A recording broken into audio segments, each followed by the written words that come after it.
So normally you'd call this kind of talk how to be an Elmer, right? Because that's kind of what it is. But I'm one of those guys that has been converted to not use the Elmer moniker anymore. I mean, it is a bit of ham radio history and all that, but it is kind of outdated, and I think it might put off more people than it helps. So I'm calling this "How to Help People Have Fun with Ham Radio," because that's really the idea here, right? I mean, you get newcomers to the hobby, and you're trying to help them become hams, and in other words, have fun with ham radio. So that's the talk here. Let me talk a little bit about me, just so you guys know who I am. I've been a ham a long time, 50 years this year, in fact. Yeah, but I've only been really active the last 20 or so. I'm the author of the KB6NU Ham Radio blog. Some of you may have read that. I sometimes joke that it's the #1 rated ham radio blog, or at least in Google's opinion. Because when you Google ham radio blog, I usually come up #1. So that's just a little bit for the joke.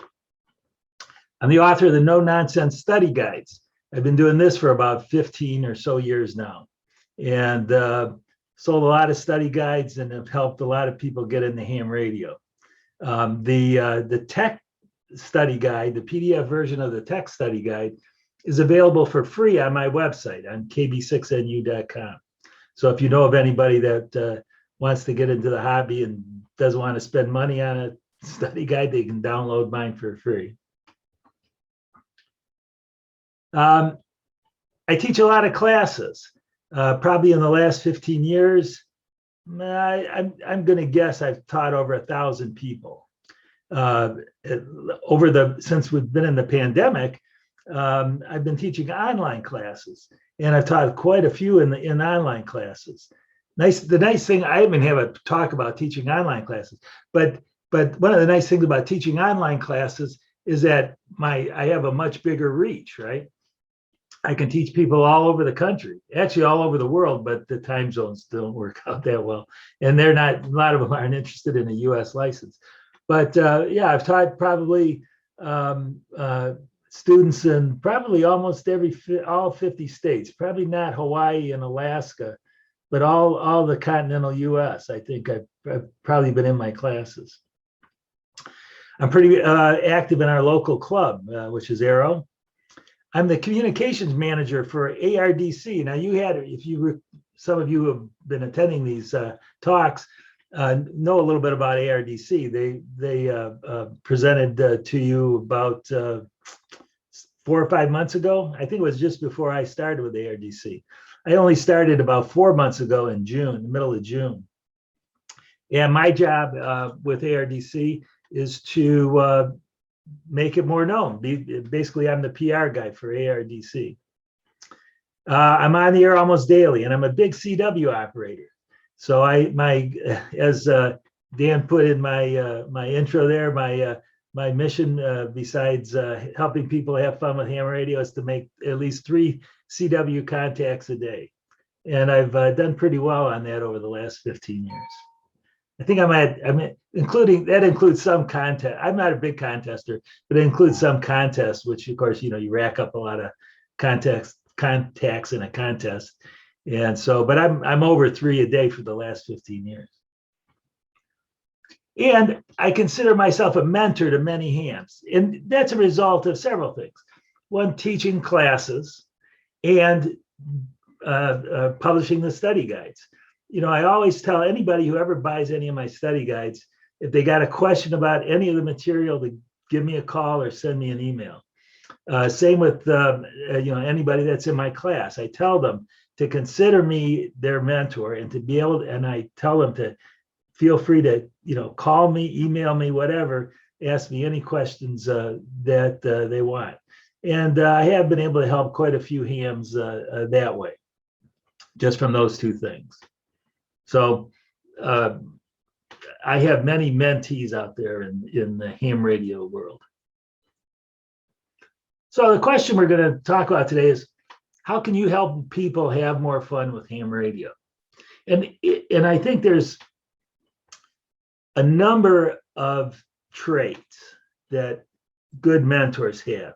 And of course I have my own ideas, but I did a little bit of a Google search on this, and I've come up with some ideas, other ideas on this as well. So we'll get right into it. First thing I'd say is to be enthusiastic about amateur radio. And this may seem like kind of a known thing, right? Like if you're not enthusiastic about ham radio, first off, why are you in ham radio? And then why would you even think about being a mentor to somebody else? But being hams, and you guys have all run across this on the air even, a lot of times people are not as positive as they might be about amateur radio. And when you're dealing with somebody, especially a newcomer to the hobby, you don't want to be negative about it. And you want to be enthusiastic about all of amateur radio, not just the bits you're interested in. And I'll give you an example. So, when FT8 first started getting popular, there was sort of a lot of backlash to FT8, right? People are saying, well, it's not real ham radio and blah, blah, blah. And I think that when you're helping somebody get into ham radio, you want to be enthusiastic even about things like FT8. For one thing, that they might be interested in it. They might have a situation where FT8 is their best option for things.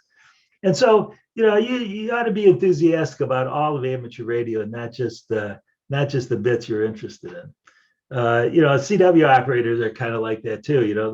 They'll poo-poo a phone operation even, or the rag chewers won't like contesting, and all that kind of stuff. Everybody's got their niche, but when you're helping somebody out, when you're helping them get started, you should be enthusiastic about it all, because that what you might think is like a waste of time, that's something they'll really grab onto and go with. So be enthusiastic about all of it, not just your particular interests. This in my mind is maybe the most important. Make yourself available. So people all have different schedules, right? And when you're trying to help somebody, you want to be available to them. And you don't necessarily have to be like personally available all the time, but make yourself available by email or by phone. Have them leave a phone message.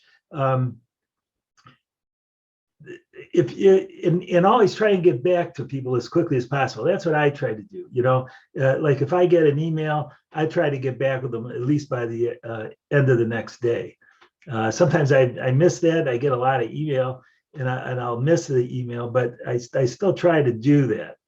And why is that? Well, if somebody's got a question, that's something that's holding them up about whatever it is, about buying a new radio or thinking about what kind of antenna to put up, if you're the sort of the hold up there, it might cause them to lose a little bit of interest, and you want to grab onto them while they're still enthusiastic about the hobby. Take a personal interest in them. Okay. And it's more than just ham radio, right? I mean, everybody's got personal things that they want to do. So it's good to take a personal interest in them. Ask them about their family and all that stuff. If you know that, then it'll help you be a better mentor. And be responsible. So like I say, I tell all my students that I consider me their ham radio mentor, and I take that responsibility seriously. So I'm always trying to figure out how many of them actually have purchased a radio and gotten on the air, that kind of thing. I sort of take that as a personal responsibility. I think that's really what I mean by this this bullet point.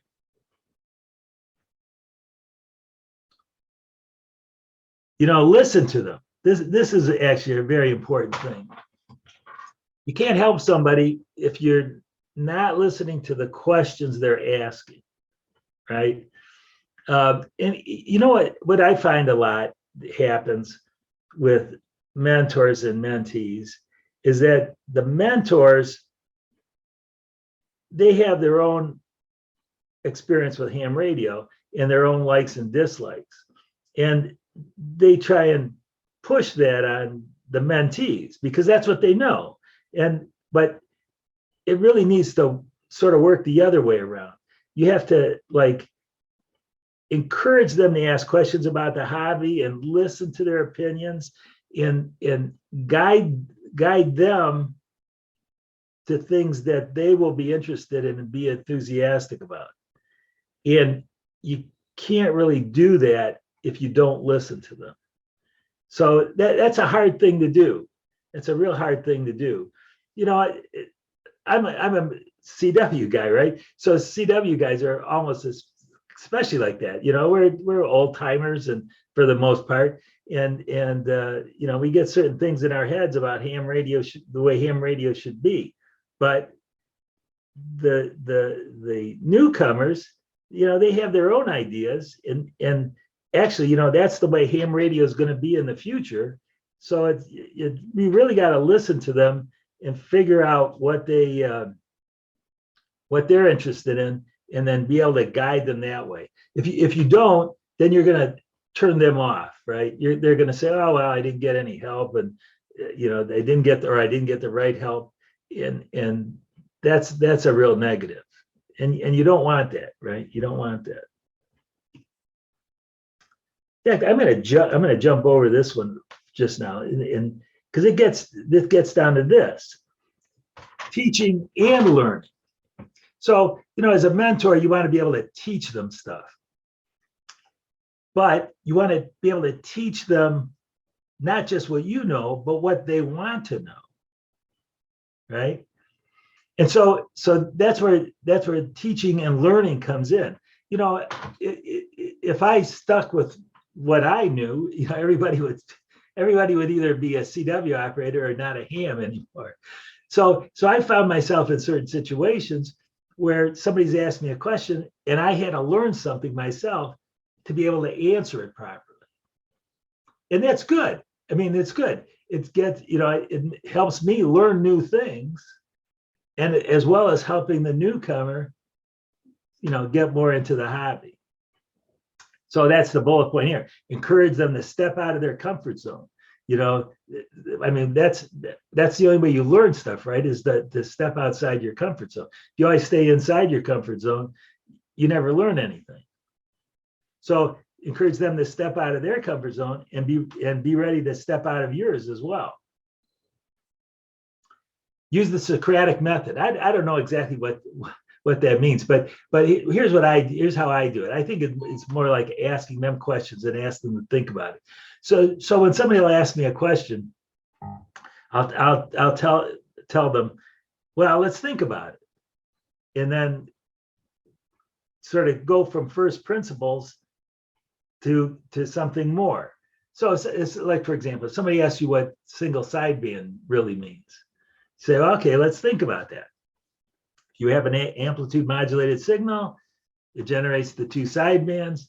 Well, a single sideband signal consists of only one of those sidebands. So if you sort of step them through it and ask them questions about that, or like calculating, somebody will ask you, how long should a 40-meter dipole be? Well, you say, well, let's think about it. The formula is 468 over F. If F is 7 megahertz, what does that make? And then, make them do the calculation, that kind of thing. Don't just give them the answers, make them think about it and help them think through it, right? Explore new things. I already covered that. give constructive, honest, and direct feedback. Like being honest, of course, is the main thing here, right? If you and don't sugarcoat it, right? But be constructive about it.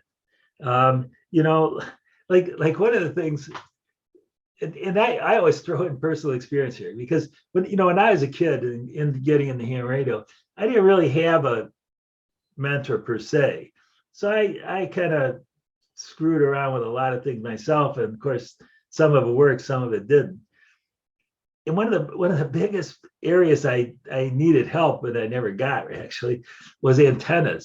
And I'm still not an antenna expert, but I know a little bit more. I know enough now to at least get on the air. But honestly, when I was a kid, I played around with a lot of different antennas that never worked. And if I knew more, I would have known that they would be really good antennas. It's like a kid, like if I was a kid and bought one of these isotron antennas now, I would have had a whole lot of different expectations about it.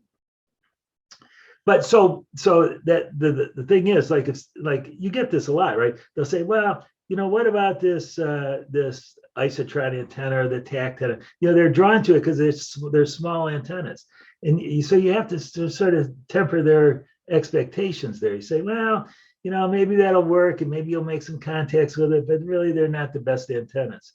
So that's what I mean about giving constructive and direct feedback. I'd say, oh yeah, try it and see how it works. No, just probably that's not the best choice. Let me go back here a few slides now. So show, don't tell.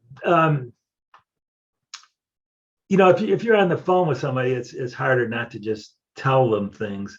But if they're local to you, show them things. Tell them, hey, come on over to my house. I'll show you how FTA works. We'll load it up and we'll make a few FTA contacts. Or they'll say, ask about making a 40-meter dipole. I'll say, yeah, come on over. I'll show you how I made this fan. I have a fan dipole that I use for portable operations. I'll show you how I made this fan dipole. If you can actually show them how to do things, that'll help them a lot, and maybe even get them to do it themselves. For example, one of the things I do a lot with newcomers is we make these ladder line J-pole antennas, right? And those are fairly simple. You cut the ladder line to specific lengths, you solder a piece of coax onto it, and you got the antenna. Well, a lot of times these folks won't even have ever soldered anything. So, if you get them to solder, make those solder connections, and show them how to do it, get them to do it themselves. That's a big boost, because then it's a simple thing to do, but at the end of it, they have an antenna that will work a lot better than their rubber ducks. So that's what I mean about showing them, and instead of telling them, right? And even better is to get them to do something themselves, get them a hands-on thing, and show them your stuff. If you're like me, you got a lot of stuff in your shack. In fact, when I was a kid, I remember going over to this guy's house, and I didn't even think he was all that old, but he was older than me when I was 16 or 17. And I remember he had a lot of stuff. I mean, he had an incredible amount of stuff in it, at least to me as a kid, incredible amount of stuff in his house. Shelves full of parts and all kinds of things. And I was realizing this about 10 years ago. Now I'm that guy. I got all this stuff. And, so if somebody asks a question about an antenna analyzer, for example, I'll say, well, come on over and I'll show you this antenna analyzer and how it works. Or they might ask something about balance. Okay. I'll say, well, come on over. I'll show you what the balance are made of. And I've even got some parts. I'll say, well, we can even make one if you want. that kind of stuff. It's like showing them how you do it is a big thing to them. Sometimes it's just a matter of having them come over and see how you strung your antenna up in your backyard. Whether it's putting it between two trees or whatever it is, however you got it, you can show them how you did it, and that's a big help to them.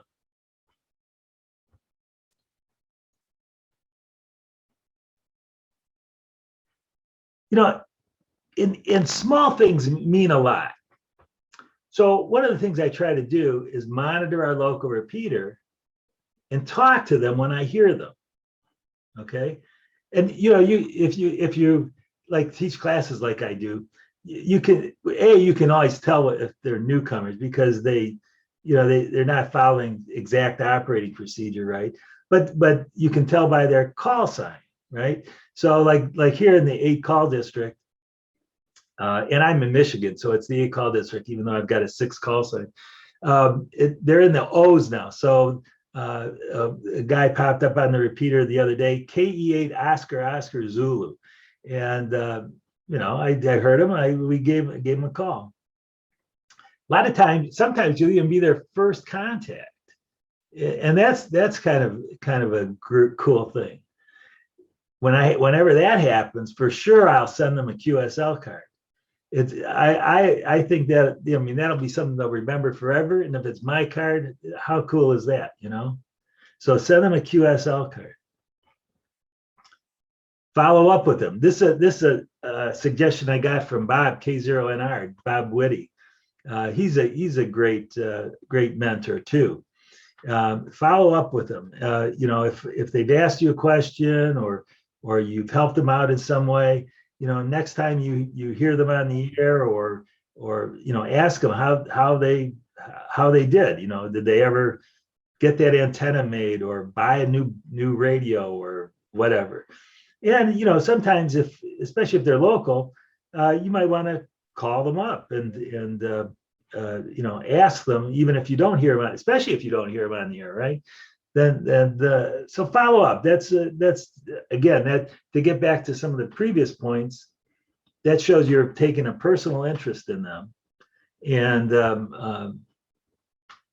that's just reinforces them. Yeah, I'm using the term stuff, which is kind of vague, but have stuff on hand that you can give or sell to mentees. So one of the things I do, being a CW guy, is that when I go to ham fests, I'll look for inexpensive paddles and I'll buy the paddles. And then if I get someone that evokes an interest in CW, I'll sell those paddles to them for exactly what I paid for them. The last ham fest I went to, in fact, about a month ago now, a guy was selling a Bencher BY1 paddle for $50. Well, I couldn't pass that deal up. Not that I use a Bencher myself, but the next time somebody says, hey, what's a good set of paddles for a newcomer? I'll say, well, a Bencher BY1, which I think is good for a newcomer. And not only that, I've got one I'll sell you for $50. That takes a lot of guesswork out of it for those people. And that again, that's a help. I don't know if Ralph A8 probably not A8RK is on because he's up north, but I sold him a set of paddles just like that. Another thing I've got is about 3 or 4 years ago, about 1,000-foot roll of RG8X coax from DX Engineering. And I've got that here for whoever needs some. So if somebody says, hey, I want to build a 40-meter dipole, what kind of coax should I get? And I'll say, well, you get RG8X is not a bad choice, depending on what their application is. And I got a bunch here. I'll sell you 50 feet of it for, whatever it costs me. I'm not making a buck on it, but I got it, and they don't have to wait for it. I've got coax connectors. We can make that antenna right away instead of, waiting a week to gather all the parts. I said, let's do it now. And that helps them get on the air faster. So stuff like that, you can have stuff that you can lend to them too, like an antenna analyzer, for example. I'll lend my antenna analyzer to anybody. It's that way they don't have to, make a big purchase. They can then see what an antenna analyzer does, and then they can decide if they want to buy one of their own at some later point. You can think of all kinds of equipment that way too, right? Soldering irons. What kind of solder? Should somebody buy a soldering iron? If so, what kind? I've got that kind of equipment. I can show them and let them use. So have stuff on hand that you can give. I should say, give, sell, or lend to newcomers. And these are small things, right? Because you'll have them anyway. I mean, in general, you'll have them. You'll have a soldering iron, right? And it's just a help. It would be a help to them. So I'm gonna paraphrase Yogi Berra here. Yogi Berra is reported to have said, "People don't want to come out to the ballpark. There's nothing you can do to stop them." Well, I say with ham radio. If somebody doesn't really want to be a ham, there's nothing you can do to stop them. And my point in bringing this slide up is, I don't take it personally when people don't follow up with me. I may offer them some advice and offer to foster a closer relationship with them as far as ham radio goes. But if they don't follow up on that, or ham radio doesn't become a priority to them, I don't let that bother me. There's nothing I can do to stop them. And I think a lot of mentor-mentee relationships are like that. I let them take what they need from me as far as getting into the hobby, but I don't get too worked up if nothing happens after that. One of the reasons is I can point to a lot of people that I've helped that have turned into great hams, and that's good enough for me, right? That's good enough for me. But this is a sticking point for a lot of people. And that's really the end of my talk. It's pretty short. I've got some resources, which here, some things I've written about on my blog, a couple of articles that I've came across in researching this talk. Those will be in the PDF file that Dan will post, I guess. And with that, I'll take any comments or questions or complaints even. Okay, I'm a coming. Get myself back in shape here. All right. You want down your screen there? You had okay. Yep. Then I can see everybody. Oh, where do I do this now? Oh, here. There you go. All right. And Marty's got his hand up. So Marty, go ahead.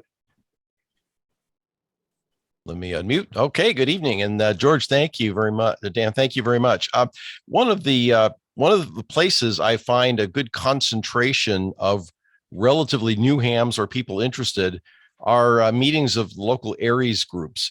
And I have always made myself available to give talks on various topics. I got dozens of them that I can give. And usually those talks will get one or two particularly new folks interested in coming up and asking questions and finding out more. So just in terms of, fishing in a good spot, I find that one of the places that that we can run into people who are new. Maybe this is their first experience with ham radio. They've got the license, but they don't know what to do with it. The Aries folks can help them steer in at least one direction, but we can answer a lot of different questions for them just based on some presentations that we do that get them thinking. Yep.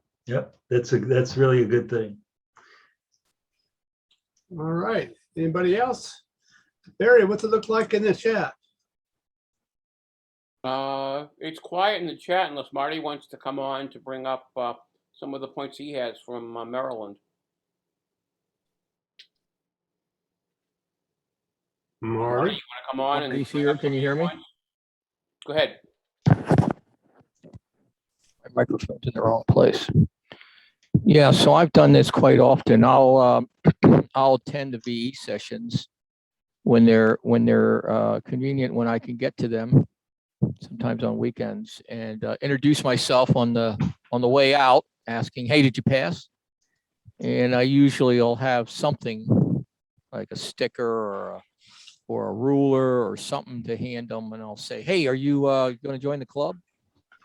And if they say, "No, I don't live here," that's the perfect time to say, "Well, where do you live?" Because there might be a club by your location. Right. And right. if they say, "Oh, well, I live I live in Gaithersburg, and the testing, I only came over here because it was the only test that was this weekend." Well, hey, you live in Gaithersburg. There's a club over there. I can send you the information for the club. Sometimes I might have it with me. And I think their meeting is in like 2 weeks. Why don't we meet there? I can show up too. I'll introduce you to people in the club. And that's kind of an icebreaker, because that gets them to understand that there are most likely other hams that are new, or ones that have a similar interest, or I know hams that might actually belong to two clubs because they have different interests. That's Sure. one opportunity. And the other opportunity that I think is not always overlooked, but sometimes overlooked, is the conversation that doesn't have to do with ham radio. There's Right. almost that that sense that, oh, well, talking to the section manager, he's going to talk about ham radio. I don't want to talk about ham radio. I can talk to ham radio anybody. But hey, by the way, that's a nice pickup truck. Do you work on it yourself? Yeah. I put those 22-inch rims on there, and I actually got the motor, and they'll start talking about mechanics.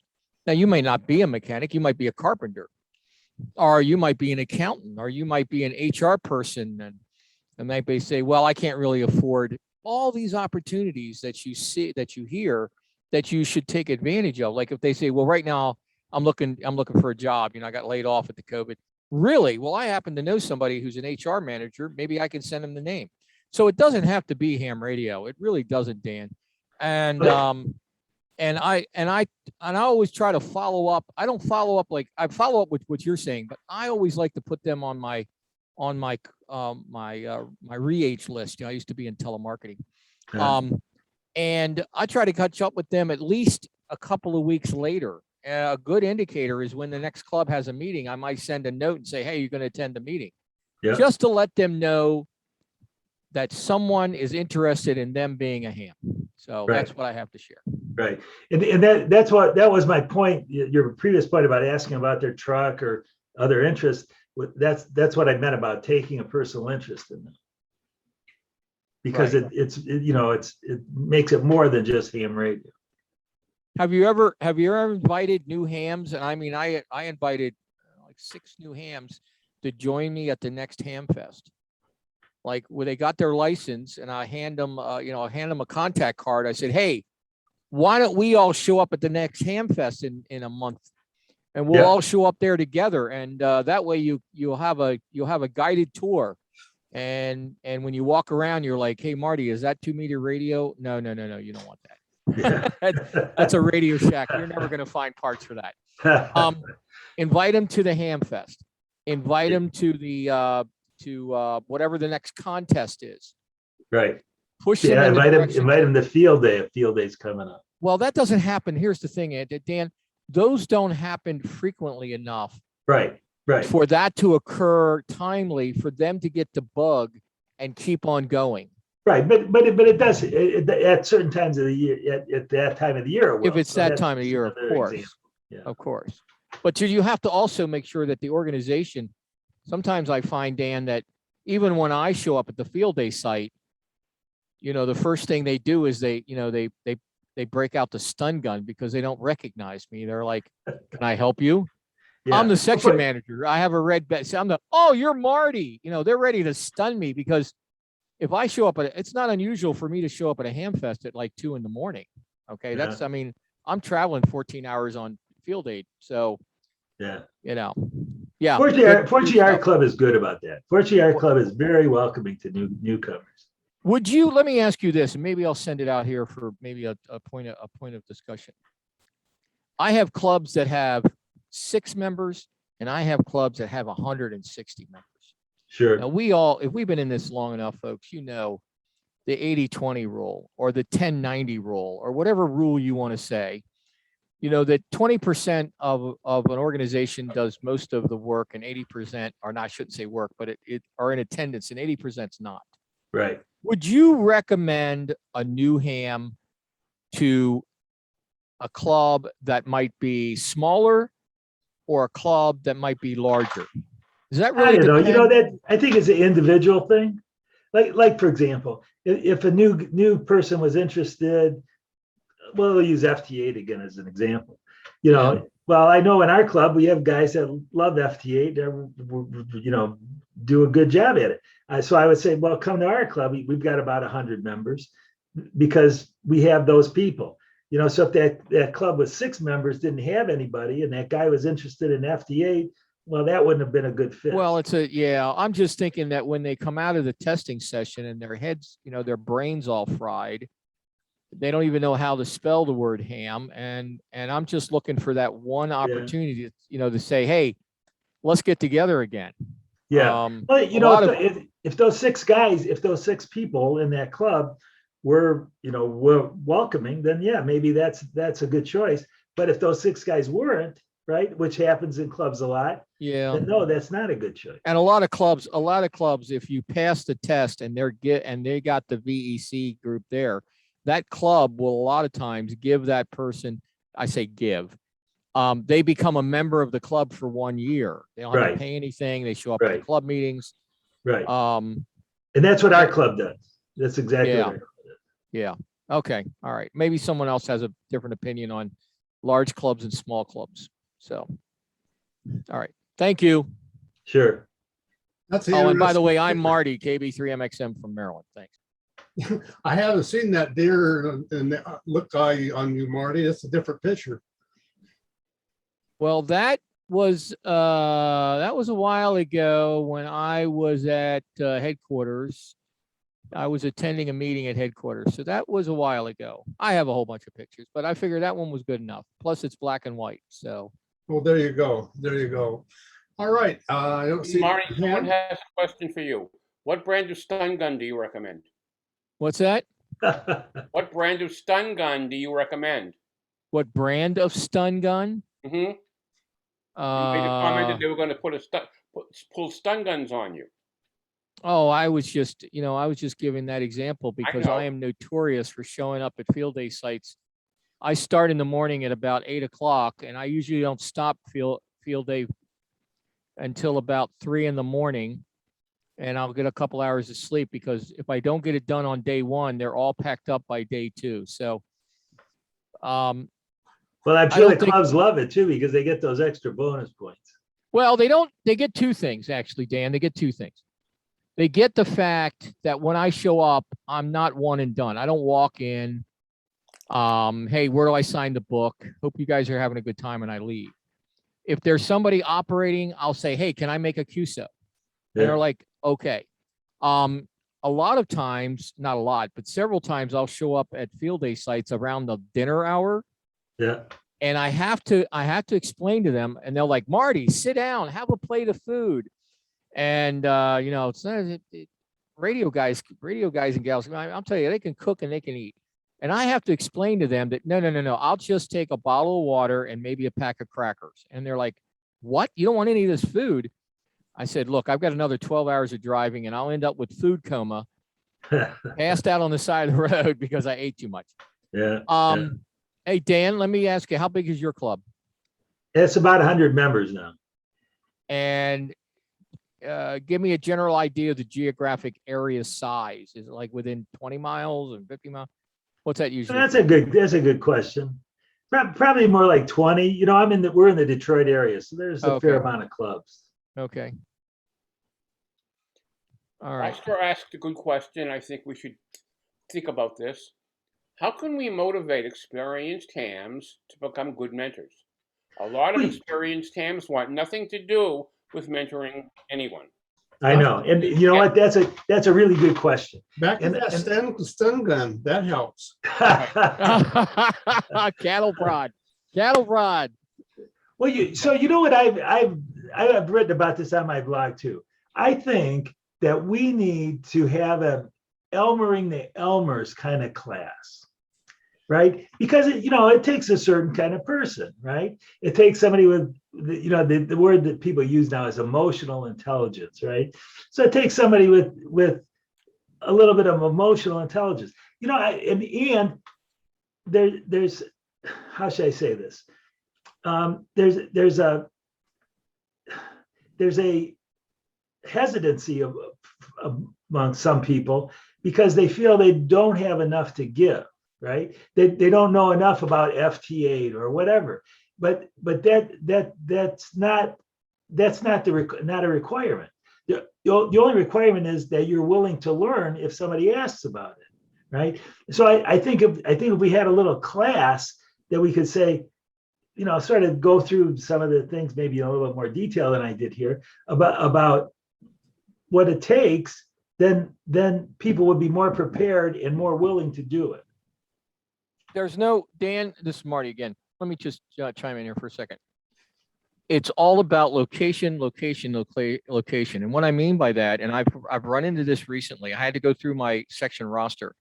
I ran into some TECs, some technical TCs, technical coordinators, that I've talked to them. I call them on the phone. I'm like, hey, my name's Marty. I'm the section manager. How you doing? Oh, I'm doing okay. I said, you're a technical coordinator, right? Yeah, I am. Have you written any papers or given any presentations or anything like that in the last, I don't know, year? Yeah. Matter of fact, the club calls me up. I think that's great. I put a check mark and move on. But I've had situations, Dan. I've had situations that I've talked to some of the technical coordinators and other people who I would have expected to have the knowledge and the tenacity to go out and teach what they know or mentor others. They don't have a venue. In a lot of cases, they don't have a venue. It's very, very difficult. I'll tell you this firsthand from being a section manager. It is difficult to get into past the front door, into the inbox on the phone to get to people, to notify them, unless you're a social media guru, unless you have a calling tree, unless you have an affiliated club coordinator that's going to send it out. It is a tough egg to crack to get mentors, to get participants. The only exception is license training. As soon as you mention license training. So what I've started doing, I started this last year. During license training, I make sure that the trainer knows that there are mentors for specific things. And I provide just an 8.5 by 11 piece of paper. I print like 50 copies of this thing and I give it to the trainer to put at their location so that when people walk up and say, hey, how do I learn a little bit more about power supplies? Oh, well, right down here, you see, here's Bob. Bob is, he is an electrical engineer and he builds rectifiers. That is the way to do it. You got to get those tools in the hands of the trainers and have the trainers help you get the message out. That's how that works. Yeah, and see, maybe I have a little bit of advantage there since I do teach classes, that I know who those people are and I can help them. So yeah, maybe that's something that the trainers need to do as well. Yeah. Yep. I hope that helped. Thank you. Thanks. Good question, Barry. Thank you. Nice conversation. The other comment in the chat is when you're going to teach, you want to should be able to teach your class in a relaxed manner. A lot of the people that are taking license tests have their minds crammed with all kinds of right and wrong ideas and right and wrong answers to the questions. And if you, as a good teacher and a good mentor can get them to relax, it will make people relaxed and they will learn better. Yeah. So when I teach a class, I'm always like telling stories. You know, the one story that I like the best, and I always repeat it in meetings like this, is is they're kind of self-deprecating too. I mean, it makes it look like I'm human, which of course I am. But the first time at this house, the first time I put up a 40-meter dipole, the first antenna I put up was a 40-meter dipole. I put it up and I tuned it. I went downstairs and started calling CQ. The next thing I know, my wife comes down the stairs. She says, "What the hell are you doing?" I said, "Well, I put up the antenna. I'm calling CQ." She says, "You're opening and closing the garage door." and so I use that story when we're talking about ferrite chokes, because what's the solution to that? Put a ferrite choke up by the opener, which eliminated the RFI. So I tell stories like that, and that does I think it does put people at ease, and I have a pretty good pass rate, so I guess I'm doing okay on that. At least they like your jokes. Yeah, it's like, and it makes the point, and it makes them laugh a little. That's perfect. Okay, anybody Dan. else? Yes, Doug wants to give a couple of comments. You want to go ahead, Doug? Yeah, a couple of things. One, I'm a VE, and I'm also in a club in areas and do a bunch of other stuff. But what I've noticed is that even in the VE sessions sometimes, well, we're all VEs. You take your test. Thank you for coming in. We have a meeting next, and you're welcome to stay for the meeting. But nobody spends any time trying to talk to the new ham, asking questions. What are you interested in? Do you have a radio? And I've kind of done a lot of this myself, even to follow up with some of the guys when we're doing virtual testing. Hey, let's go to lunch next week and just chat. What do you want to talk about? You got a question? And several other things. So I think more than anything else, when you walk into a club with experienced people, tell them to look in a mirror and ask them how well they are doing to welcome the newest guy in the club. Yeah. I mean, I've seen people come in, sit through a meeting, and two people might say hello to them. Yeah. Other than they get recognized once. So I just want to throw that out. Is most everybody probably needs to look in a mirror and see if if they're the problem or they're the cure. One thing. So I'm a member of the Rotary Club here too, and one of the things the Rotary Club does is we always have a greeter, and I keep trying to tell clubs, think about having a greeter at your meeting. And that greeter would be responsible for, recognizing somebody new and, at least saying hi to them and shake their hand or whatever. So that's another thought. That's all I've got, guys. Thanks. Marty, did I forget to lower your hand, or do you want to talk again? I want to talk again. Come on, Dan. You know me well enough. All right. So Dan, virtual meetings, Zoom meetings, team meetings, Google, whatever you're doing, whatever the Brady screen looks like we have today. What is the biggest? I mean, I run into this. I mean, I do a lot of online stuff. I have an Echolink net once a month. Now that there's a lot of remote club meetings, I am thrilled. I mean, I can't imagine how a section manager can drive across Montana to make the same, make a meeting on one. Michigan too. Michigan's a big. Oh, Michigan. Yeah, there's a great. Yep, there you go. So when you find yourself, do you promote a lot? Do you encourage that? Because I think there's a technological gap here. There are some hams that simply don't have or don't want or don't need. They feel they don't want to get involved in that virtual environment, while others have, and I mean all age groups and all experiences are really starting to embrace it. Do you do virtual training? Oh yeah. Since the pandemic, that's all I've taught is online classes. And we're about to have a general class go here. Roland, he is truly a rocket scientist. That's what he does. Roll is going to have a general class, and he's going to do it by Zoom. Yeah. And it's 3 hours for like 7 weeks in a row on one night a week. And that's all and he's like a professor. You missed the first 5 minutes of the class, you're trying to catch up. How do you get everything you talked about that I listened to you talk about? How do you do that in a virtual environment when you can't shake a hand and can't have an eyeball? Okay, so that, that's more like the teaching part, but I'd be happy to talk about that. So, I mean, there's like techniques, right?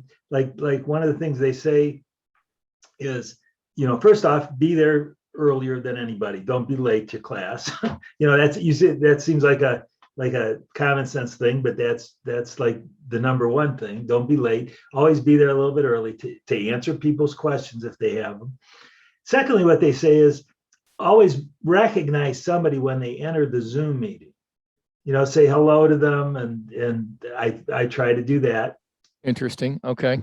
I try to, as much as I can, I encourage everybody to turn their video on, and then I try to, scan the videos to see if they're paying attention or if they've fallen asleep. But then I ask questions. I'll ask questions. Say, hey, Mary, so does this make sense to you? And she could say yes or no. If she says no, then we go over it again. But you gotta keep it personal as much as you can. Okay. I mean, I guess it would catch anybody's attention if somebody was in their clown outfit. I mean, literally like Pennywise in their clown outfit. I guess that would kind of stand out, but well, you're not gonna find me in a clown outfit. Well, I'm just saying there, we got the village. I mean, I could put a virtual background up that would look like the ham shack of envy here. Yeah. Or I could put a background up that looks like I'm sitting on a beach in Hawaii or whatever it is. But I was just wondering, is from your time doing what you do, can you give me the secret? What is the one secret sauce when it comes to that interaction beyond just when do you know it's time to talk to Dan? When do you know it's time to talk to Marty or get in a conversation with Dave over there in North Idaho or? Well, that's always hard, right? Is it really? You can't know the perfect time, so you just try and do it with everyone. Okay, all right. Well, you're no help. Okay, thanks. Sorry about that. Like for example, so what my general class consists of 8 2-hour sessions, right? And so generally we take a break. I'll talk for an hour. We'll have the class for an hour, then we'll take a short break. Well, if anybody sticks around during the break, doesn't go take a bio break or go get a glass of water, I'll talk to them. I'll ask them, well, okay, is all this making sense? Or maybe tell them another story, or what I'm saying is like whoever sticks around and has their video on, you can sort of guess that they're like maybe more interested in it, so then you can make more of a personal connection there. I just maybe thought that you had some insight into the psychology of greeting behavior, that when it's time to do that. But I wish. Okay. I think you know what though? I think maybe you develop a little bit of an instinct. And that's what it is. Maybe after you've done it a while, you kind of can tell who's really interested and who's not, right? Well, that's another thing. That's another thing. So I don't worry about the people that aren't truly interested, right? Because the people that are interested really are kind of like more deserving of getting the attention. That's a good point. And it's not like I don't try and draw these others out, but if they're not gonna play with me in that sense, right? What can you do? Especially on Zoom. If you were in a class, you could do a little bit, face to face, you could do a little bit. Well, I'm just the opposite. Those that are good orators, and those that are, that are outward going, I kind of I just don't work with them as much as I work with the ones that don't, because I feel like if someone doesn't interact with them, then they're gonna be in this situation every club meeting, every field day, every ham fest. And sometimes I run, sometimes I get the answer, no, I'm not interested. Thanks for trying. Okay. All right. You don't have the secret answer, but that's okay. Well, you have a good point there too. You're right about that. So every case is different. Okay. Thank you. Let's pick up some Brent from Canada. You got something for us? Hello, Brent. Good evening, Dan, ladies and gentlemen. Good to have everybody on. Can you hear me okay? Yep. Good stuff. Okay, what I was just going to say is that where we are in London, I have an EC that looks after looks after our area, and he has got a training group that goes together for 13 weeks on Saturday mornings, and the classes are 3 hours long, and they're all on Zoom right now, but they do record them for people to do the classes at a later date, just in case they can't make the Saturday meetings. And our average, we get 20 people in our classes on average and they start in September, 1st of September, and finish it I believe the end of November, and the exam is the 1st of December. Yeah. We turn out so many people. It's amazing. We are usually getting about out of 20, we usually get about 18 that get them. And the youngest fellow that we have in was 11, and he got his course. And he's actually using HF. Wow. His dad's an HF operator also. But I've just been amazed. I mean, I'm a section coordinator for Ontario, the southern part of Ontario, and I cover right from most of the southern Ontario, anyways. But I do a fair amount of traveling, and it's amazing the people that are out there that are interested in ham, that draw people in just by. Now, what I carry with me is just I have a hotspot. And I also have my Antitone portable, and I just set it while I'm talking to them. I'll just set it in the vehicle, and I also have a mobile, and use a hotspot for mobile. And it's amazing how many people watch the screen on there, and you'll hear people talking from, New Zealand and Germany and France and all over the world, and that really attracts their idea of what ham's all about, because you can sit in your own room or sit in your car off a hotspot and talk anywhere in the world you want to. But it's just sort of a drawing card for people to see that. And we also have a partners response. Now, we haven't had one for a couple of years because of COVID, but it's made quite a difference with people getting involved in the city, getting together and having all the emergency people together, and they see what we have to offer. Yeah.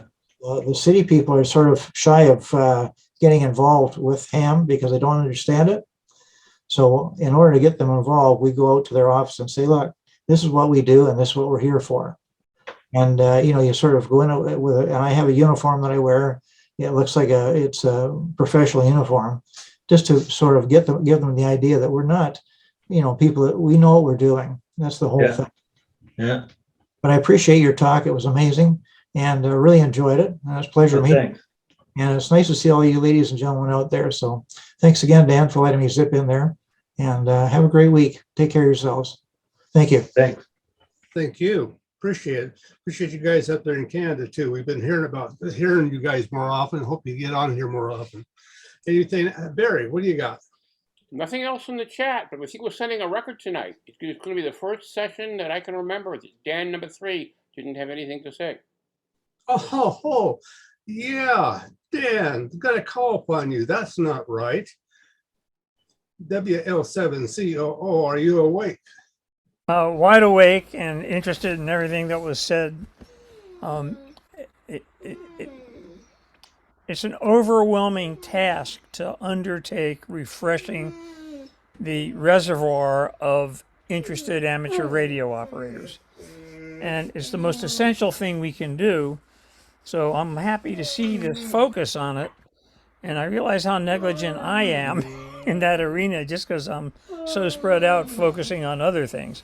So I kept my mouth shut. I didn't want to admit how negligent I've been having elevator conversations with potential and new amateurs. Yeah, I wouldn't worry about that either, right? I mean, not everybody has their own things at ham radio, right? And you do what you do, and that's fine too. Diane has her hand up. Yeah, Diana, take it away. Hey, thank you guys. Thank you, Dan, and thank you, Marty.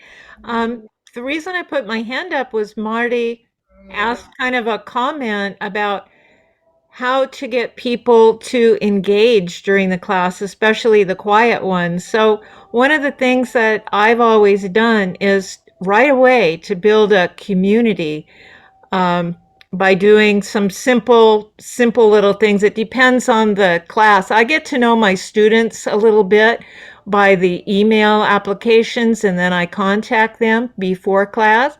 So that way they at least know one person um, that they feel a little bit comfortable with. And then what I do is make it so that the students can contact one another over email on whatever subject matter someone is interested in between classes. And I monitor that email. So it's kind of like a group discussion.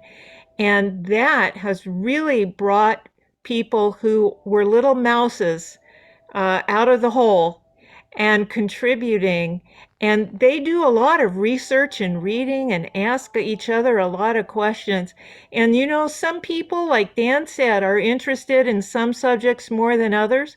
So they form these little conversations with each other that just, really encourages each one to learn at their full potential and to share with one another. And the other good thing I found was that when the class is over, they've already built these relationships.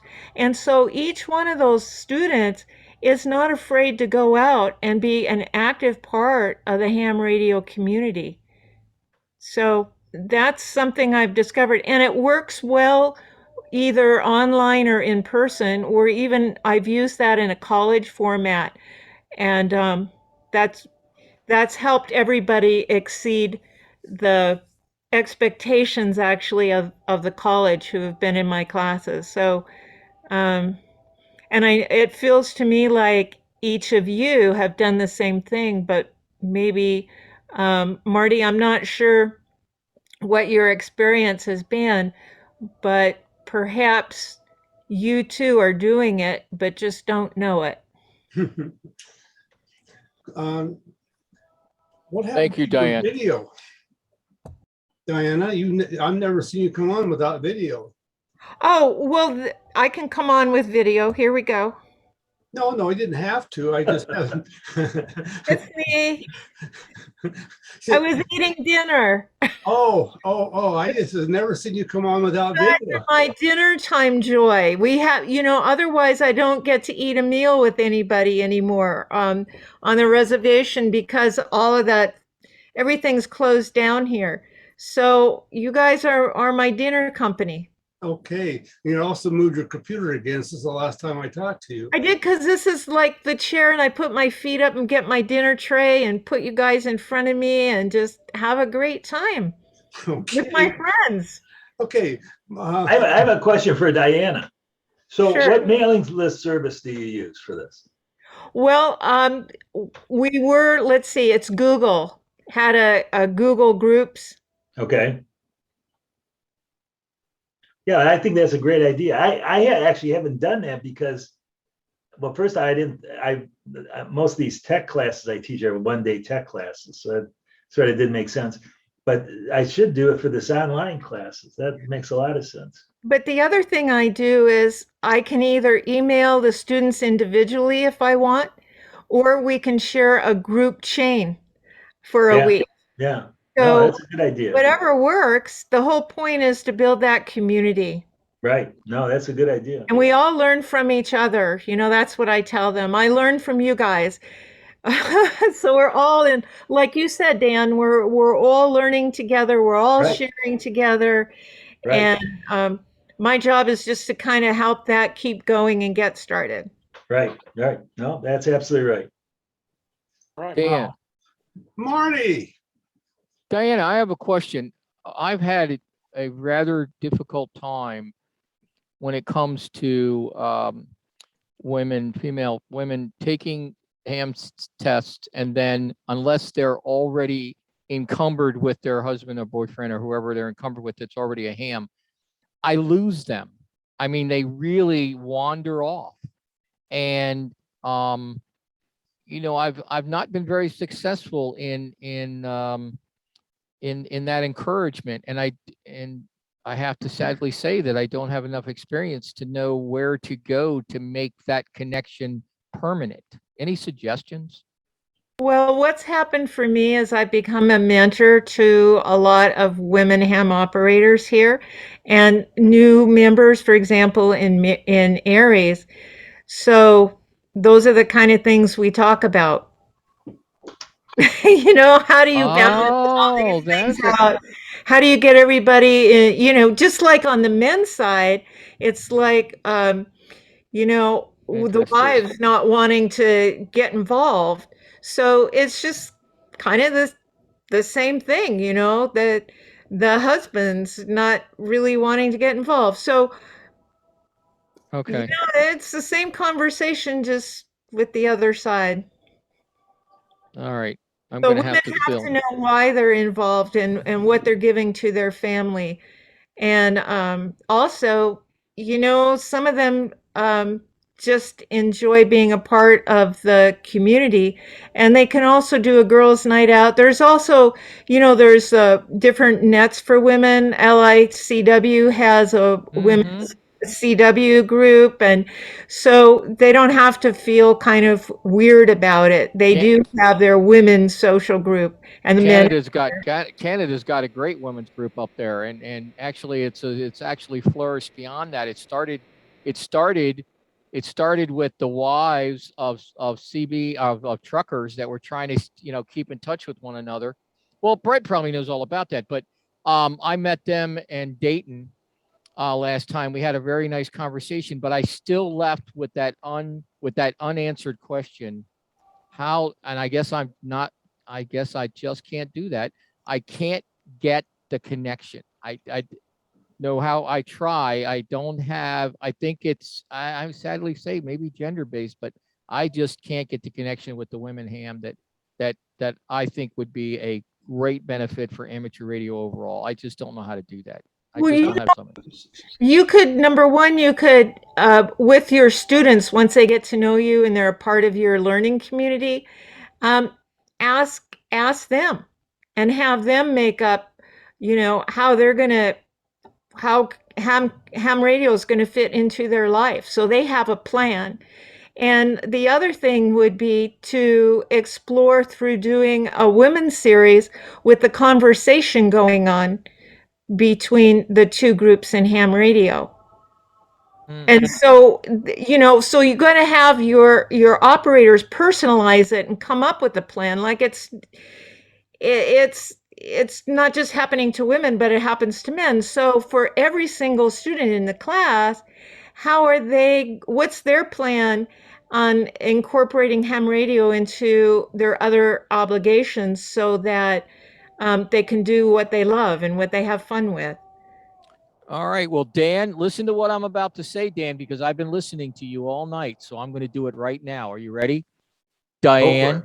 Diane, my email is good on QRZ. Can you send me an email and we can chat about this further? Sure. And How I'm did on I? it's QRZ too, and so you could send me an email or see my call sign. I'll also get Telnet, you know, WinLink Telnet. So Oh, I didn't see your, well, maybe I don't have it I'll put expanded my enough. email in the chat as well. Okay, Okay.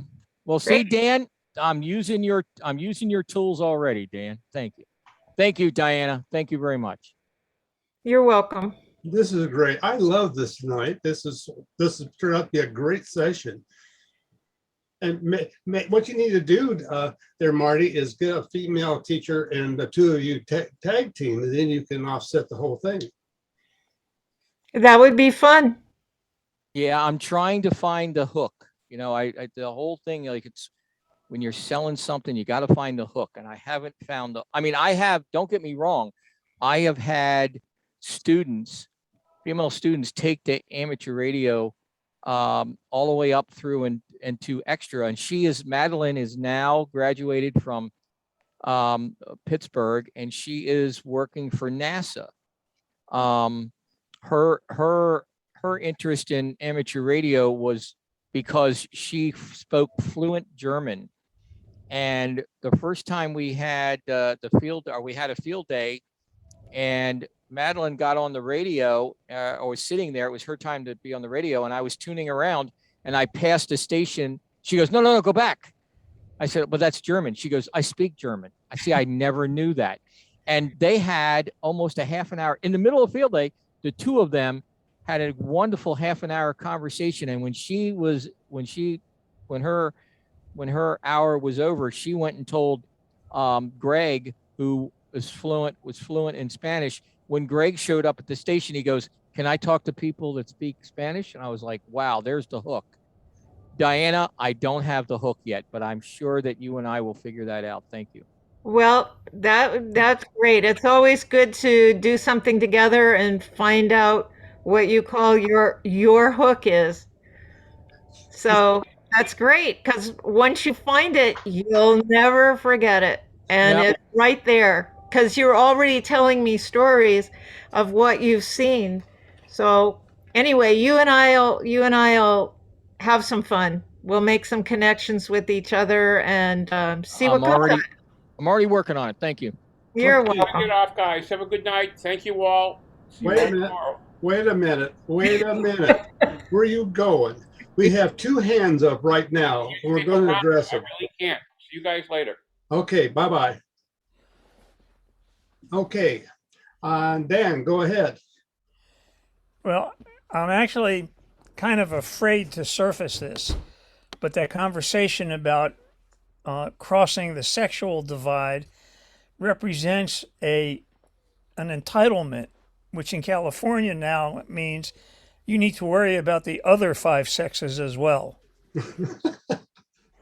Well, they might have to put together a training committee. Okay. Oh, he's absolutely right. He's absolutely right. He's absolutely right. Well, it's even bigger than that, right? It's the whole inclusivity thing. And I mean, look, I'm looking across the top here, right? It's 5 old white guys and 1 woman. So that tells you something. One. You can't. Okay. Let's bring in Brent from Canada. Go ahead, Brent. I know you got something different up there. Yeah, okay, Dan, just something I've been trying to do anyways. I have a CB radio also in my ham shack, which it's just a secondary thing because the 401 to me is only about 2 miles away. But I've been talking to a lot of guys that drive up and down the highway with the trucks. And the idea of getting it, because you can only talk for about 5 miles and the guy's gone. Right. And I had about 6 or 8 guys there talking one night, and they were from different parts of Ontario. And I said, why don't you guys get your license? That way you can at least talk for a long distance. Like you can talk around the world, or you can talk, within the length of the repeater, which is usually at least 60 miles, both sides of whatever city they're in, because they've got a good footprint. And about 4 of them came back to me about 2 months later and said they got their ham license, and they went down into the States, and they said they were just having so much fun because they could talk for miles and miles and miles because they didn't have to listen for 5 minutes, And I said, well, if you can get more guys to learn about ham radio and get more involvement, it's going to help those guys not only have connection, but it keeps them awake because they can longer to talk. They can, keep the conversation going. And I think we've got up about 25 or 30 guys that I've talked to over the last year and a half. And they've been doing their courses on Zoom to get them because they're only home for certain times to be able to sit in front of a screen. And they just love it. I mean, it's just an amazing thing. And they've done a lot of help for a lot of people too. So it's because if they're having communications and people are just quiet and they're nothing to do and they look at the radio and nobody's talking, it's a different story. But if they can pick it up and talk to somebody for a while, it takes a lot of maybe the loneliness out of their night, Yeah. But it's I'll turn it back to you, Dan. Thanks for your time. Appreciate it. We'll look for you tomorrow night. All right. I think you refer to me as Dan, but I'm going to turn it over to the other Dan. No, I agree totally. That's a great thing. Yes.